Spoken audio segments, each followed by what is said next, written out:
Friends, today I'll be talking about an event I attended today. The event I attended was very enlightening. It was very enriching and fortifying because the event was all about food processing industry in India and how the food processing industry in India will do in the digital era. And we talked about big data, a lot of insights came along, and I was actually mesmerized by a few of the data details which were talked about by the speakers. So I'll be talking about those aspects. To start with, the event was celebrated and the inaugural speech was given by the Union Minister of Commerce Industry, Mr. Suresh Prabhu. He touched base on food of thought quotes, and he talked about that the event should be celebrated by eating. So we had a very good lunch, and the event was held at FICCI, and the event was all about FICCI World Food India 2018. So a lot was talked on technology issues, how technology is going to change in the Industry 4 era, and how different eras are going to evolve. So we are going to see Industry 5 era, 6, 7, 8. And one sector which will always dominate is, or one vertical which will always be there, food. Roti Kapra Makan was the one of the talks by one of the speakers. So yes, the food industry will survive in whichever era we are. However, the change is inevitable. So a lot of discussion was done on those aspects. So we are coming up.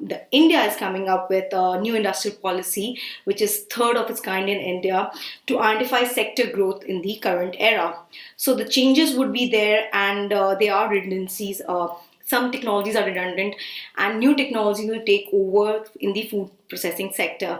A lot of innovations would be done in the near future to combat the pointers such as increasing the shelf life of the food product, and how the produce can be saved, how the produce can be used, and multiple products can be put on the shelf, put on the market shelves. So the shelf life study would be one important factor. The other important factors which were discussed is what kind of data should be taken into consideration, or the benchmark for the data should be taken into consideration. So food constitutes a major income source in India, what we discussed, or what the discussion was all about, since the income is rising in India. A lot of innovative food, fusion foods are being developed in India. A very good example I'll talk about is Onuk Hause. So Onuk Hause is a dish which is based on besan and coconut. The dish is originated from Burma, so India is influenced by the culture which is around India. So you will see people are actually appreciating this new palette for Onuk House, because coconut is already there, and the concept of besan, generally we use it in bread pakoras or samosas in North India. However, the concept of Onuk House and other dishes is being appreciated. So a lot can be done to innovate new products. The food is being processed in a way which can be consumed in an easy manner, because right now everybody is working. So the income level in India is increasing, the sector is going to grow, and the need of the hour is food habit is changing. I just talk about how things have changed from 1980s to 1990s to 2000. There was a time in school children used to take bread and jam. Today new processed food like French fries, hash brown. These are the products which are being replaced by what was traditional in nature. So the nature of food will change in India, and to keep in demand, new innovative food processing techniques have to be developed. So what the conference talked about, and it touched base upon very, very important issues in the horticulture sector and in the agriculture sector. An apple a day keeps a doctor away. There was a time where apple was only available for a month or two, but nowadays apple is available 365 days. So new processes are being developed, the land is being developed in a way the cultivation can be done. So what was the pain point? I'll identify the pain point here and what can be the solution. So pain point for identified, and what I personally feel, coming from a food background, food technology has to be integrated with the patent technology, has to be integrated with the food laws, and then in a holistic approach you have to combat this wastage issue. So more processed foods have to be emerged, more innovation has to take place, and regulatory guidelines should be there, so that when we talk about XYZ chemical is there in the food and it is leading to XYZ gene change in the body, so those aspects have to be identified. And a very important factor which was talked about is India per se is trying to use the European standard or the model or whatever studies they have done in particular area. But we should understand India is a country of 29 countries. In India, the food habit of what we eat in North India is totally different from South India. South India is different from East India and West India. So if we talk about, there's so many countries in a small shell. What is important is, what I felt was during the session was, these studies have to be conducted state-wise. The consensus was it is a protein-rich country or it's a carbohydrate-rich country, whereby what kind of malnutrition is there in a particular state is more important. Because if you talk about in West Bengal, it's a protein-rich state where a lot of people take in protein intake is more. And if you talk about North India, Delhi per se, the potato intake is more.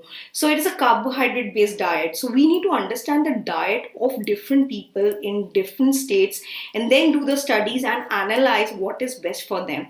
I think it's not only the study group should not only be, XYZ male and female, but state-wise studies have to be done, so that we are able to come up with pain points, and we identify the pointers which are important to understand and cater to the factor of malnutrition. Malnutrition is a disease in India, and how to cater that, and what are the states in which it is affected more, and in those states what can be grown easily. Because see, the understanding or the simple understanding of food is the horticulture and the agriculture produce. So the agriculture produce in a particular state, if it can be utilized in the same state itself, we would be saving time in the travel. So when we save time in the travel of the produce, the cost would be less, and we would be able to address to the main problems.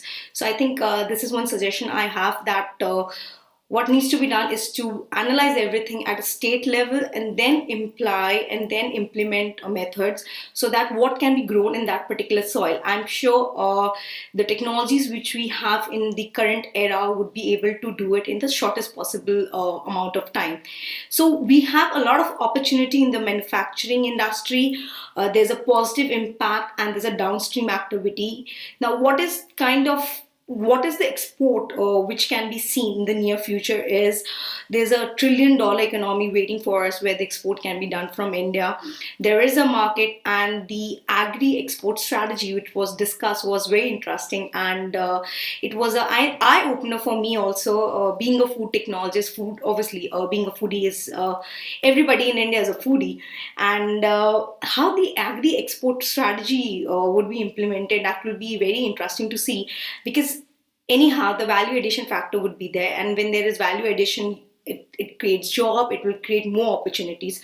So not only the produce or the products, the personal products which people consume in India. As I said, the lifestyle, the eating style, the habits of North Indian is different from South Indian, and somebody who stays in Mumbai has a different way of eating food, and somebody staying in West Bengal has a different way of eating food. So yes, one aspect is manufacturing products, the produce which can be exported, and the NRIs who are living in other countries can utilize it. And a very good aspect which was discussed was the cultural integrity is intact in people who are settled abroad. Yes, when we stay in India, we evolve, and we are more into having Italian food, we are more into having Japanese food. But people who have left India, they want to keep the integrity intact in terms of the culture they lived at one point of time. So to keep that integrity intact, or to enjoy the benefits, they consume the products or the produce of India. That is one thing. The other aspect which was discussed was manufacturing food for the palate of people across the globe. Say, for example, if you talk about Japan, how about manufacturing sushis, or how about manufacturing other products which are Korean based? What kind of food products which can be manufactured and we can increase the shelf life, and then we can export it. So that is something which needs to be taken into consideration. So there's a lot of opportunity. I personally feel there's a lot of opportunity in the food sector, and marine products, tuna based products. India has a coastline, and there's a lot of fish varieties which are there in India, and how those fish varieties can be utilized to develop different kind of marine products. So it can be this. It can be in the form of the staple diet food also. So when we talk about food, the policy support is the value addition. The government emphasize on the fact that yes, we can help you out with the regulatory aspect, but what is needed from the corporate sector or the private sector is to have the intent of solving or resolving the issues. The strategy should be there. Very good point which was pointed out was on the subsidiary. What happens is you launch something, and as a private player I just go and say, okay, I want subsidiary, but that is not the need of the hour. The need of the hour is to develop innovative techniques, so the subsidiary part doesn't come into picture. What is important is the regulation part, the safety aspect, and the other parameters, so that we in a holistic approach can grow. It means the government has to work in consortium with the public and private sector people. So a lot of innovation is the need of the hour. Now kiwi can be produced in India. There was a time kiwi was a fruit of New Zealand, and a lot of innovations are happening in the food drink sector where kiwi is being utilized, and there's a lot of innovations in terms of patent applications. A lot of patents have been filed in the food sector. So what we need to do is to identify good patents which are being filed in India, do some kind of licensing deals with the local partners. So the again, food for thought was more eating and less talking, food based conclave, but the overall atmosphere and the aura was very, very positive. And there was launch on a knowledge report on food startups. You can go to the website of FICCI to download knowledge report on food startups. So now coming back to the pointer of food processing business is going to grow in India anyhow, and the mood reflector was investment in great ideas. As I said, there is a gap in the industry where there's a lot of innovation which is happening in the academic area. However, how to implement that academy or the industry, bridging the gap is very, very important. So a lot is going to happen in the pharmaceutical sector, and definitely there's the latest development is in the digital ecosystem. So there's a demand, the quality has to be taken into consideration. The food labeling has to be done in a manner that the consumer is able to understand. If he is lactose intolerance, he will not purchase that product. So those are the parameters, and different aspects were discussed. And I'm pretty sure food labeling is a very, very important aspect in India, whereby if a consumer who is well informed will go for the products. So food labeling is very important. As a food lawyer, I have been assisting companies across the globe with the food labeling requirements in India. So if you have any questions related to food labeling requirements, just put your question in the comment box below. So if we talk about the Indian budget, India has launched the Operation Green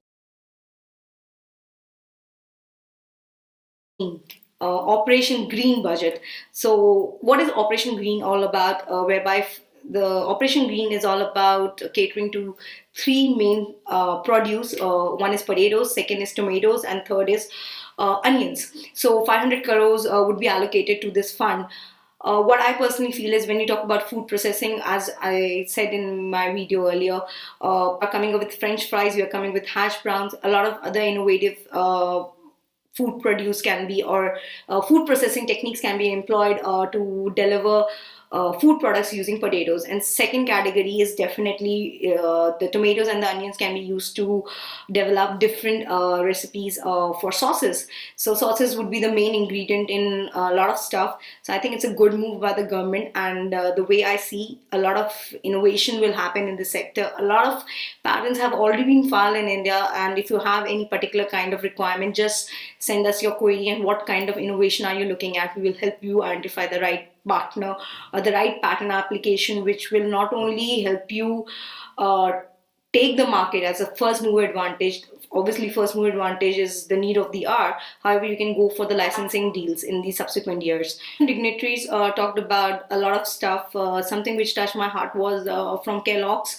Mohit Anand talked about the message is simple: grow the business. And definitely, when we talk about growing, the onus is to improve the lifestyles of individuals. About the onus of improving lifestyle of individuals, it's catering to the factor of malnutrition. So we all know how iodine has changed. The implementation of iodine and salt has changed the whole ecosystem. So the cognitive ability of utilizing iron-based food produce would actually cater to the lifestyle diseases, which not only people in particular sector are suffering from. I think iron, calcium, potassium, these are the main nutrients which every body requires in a certain quantity. Because of the processing at the same time, we don't get the right amount of these nutrients in our diet. So we have to make sure we come up with some kind of powders which is ready to mix drink, beverage products which will help to combat this issue. Another very important aspect which I identified was how to combat the wastage which is being too much in India. I remember when I was a student at college, at Delhi University College of Food Technology Honors, we used to do NPD, that is new product development, and in my batch itself somebody had developed a jam from the remains of watermelon. So a lot of innovations are there. The only thing which I think is the prime importance is the intent of the companies to incorporate those in their current product line. And I'm sure if wastage is there, that wastage can also be utilized, because anyhow processing can be done. Even the processing of drying that product and utilizing it, see, the drying process has to be done that the nutritional value is not prohibited. So when we are taking care of the nutritional value of the food or the produce and then drying the stuff and then utilizing it, I think that will cater to this wastage issue. So what is required is to see what kind of new product development have already been done by students at the university level, having that in the chain of foods which a company is introducing. So DuPont talked about a fund opportunity where it is giving funding opportunity. But I feel what would be the solution in this 2018 or the years to come in the food processing industry, that the norms should be state-wise. If we talk about how to implement and what should be the percentage of XYZ parameters, different states have different patterns, different eating habits. Some states are protein eating states, some is carbohydrate eating. So we have to bifurcate those parameters. We have to identify the state. Maybe 4 to 5 states have a same kind of eating parameter, and then combining the results, doing individual tests on the doing individual tests to come up with the results, which can act as a pointer or as a center point to evolve the rest of the food products. So the right approach has to come. The fruit juice business is going to increase. That's what I foresee. A lot of concentrate is imported, and then the manufacturing cost goes high. So what is important is to develop crops or the produce in a manner that 365 days in a year we have some kind of crops, and that can be utilized to develop new products. So new product development is a need of the hour, and the initiative of the companies in India, the MNCs in India, is very, very positive. So the another very important aspect which was discussed was how to use the digital era or growing digital to develop a business model, and how the natural demand and the customer needs have to be identified. See, for the larger brands, which was discussed in the forum, was there's already a demand and they are working on it. At the same point of time, the small players are identifying a niche market.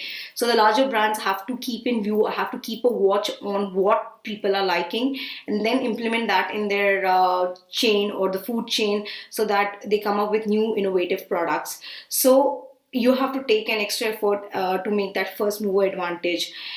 So the quote which I identified was, you are a champion for a cause. So you need to identify the champion from the ecosystem, and then build your business model. So how the data is being measured, a very good example was quoted by Shah. He's National Health Digital Carrot India. Rupesh Shah, he talked about big data analysis, and he came up with a very good example which actually strike the chord of what I actually do when I analyze big data. He talked about the performance marketing, whereby he said when there was rain of 1 millimeter precipitation, 42 orders were coming in, and that was a repetitive order. So I asked him is there any chance by which you are using Nikola Tesla's formula, the magical formula which he talks about, the magical numbers 369. He said he didn't have that idea, but yes, when 4 plus 2 is equal to 6, so 6 is the highest number of a dice. So this pattern was identified, and what I see, a lot of innovations have been done in the past. What we need to understand is how the genius people in the different era analyzed the numbers. When I talk to my clients, and when we come to a conclusion, I say, is the number talking to you? And if it doesn't talk to you, make it talk. I think there are patterns all around us. The big data is there, but the analysis has to be done very differently from a different perspective, and you need to identify how that pattern can be used to see the future. I personally believe a person is able to see the future if you're able to identify those patterns. There's pattern all around us.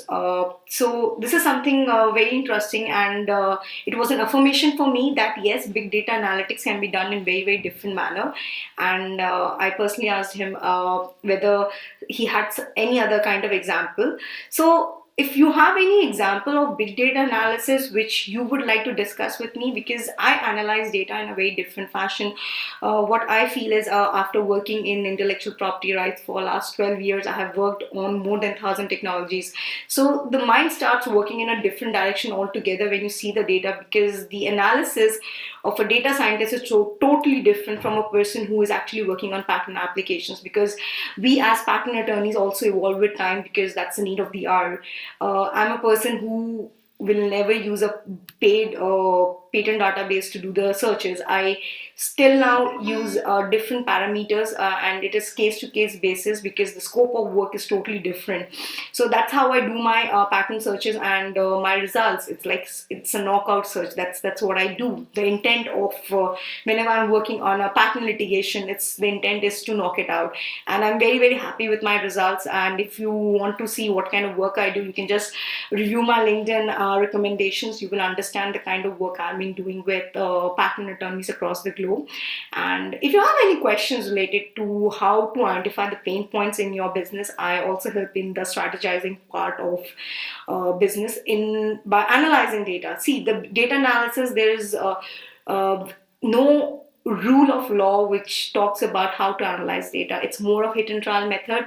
What is important is to understand all the parameters. It's just like when you talk to a data scientist, you need to tell him or her, like she's a doctor, and to come up with a solution, what to do with this data, how to enrich the data, how to fortify the data as a need of the hour. So I would be happy to do that. If you have any questions, put your questions in the comment box below. I'm prity.khastgir, founder CEO of TCIS India. I look forward working with you guys in the near future. Have a great day ahead. Bye-bye.